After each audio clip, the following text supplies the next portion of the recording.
যেটা কাজ সেটা হচ্ছে যে প্রথমত মাজরা লাগে না, লাস্ট থেকে ফার্স্ট পর্যন্ত মাজরা লাগে না। আর দ্বিতীয়ত ধানটা কালি কাটে বেশি। আর ধানের যে এখন যেটা মনে করেন যে শীষটা মাজরা কাটে সেটাও এখন কাটে না। আমার অন্য অন্য যেগুলা জমিতে দেই নাই সেগুলা জমিতে মনে করেন যে এখন মাজরা কাটতেছে দুটো একটা করে। আচ্ছা, কয় বিঘা ধান লাগাইছেন এবার? এবার ধান লাগাইছি 10 বিঘা। আর ফাটারা দিলেন কয় বিঘাতে? ফাটারা দিছি আমি 4 বিঘা।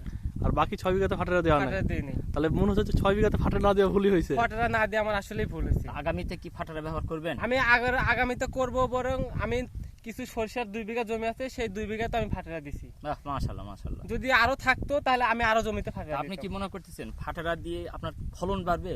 ফাটারা দিলে হ্যাঁ ইনশাআল্লাহ অবশ্যই ফলন বাড়বে, কারণ মাজরাটা যদি না লাগে ফাটারাতে অবশ্যই কাজটা ভালো এই যে হবে। এটা হলো আসল কথা। আর ওই যে ধানের যে গাছের আপনি একটু বললেন যে ধান গাছের কুশি বেশি হয়, হ্যাঁ হ্যাঁ কুশি বেশি হলেই তো আপনার ফলন বেশি হবে, বেশি এটাই তো হবে, মূল এটাই কথা, মূল তাই না? কথা, হ্যাঁ। পোকা যদি আবহাওয়ার কারণে 2-1টা লাগতে পারে, ওটা ব্যাপার না, হ্যাঁ, পোকা কিন্তু লাগতে পারে। আপনার ফলনটা যদি বেশি হয়, 1 বিঘা জমিতে আমরা বলতেছি 2 থেকে 3 মণ ফলন বেশি হবে।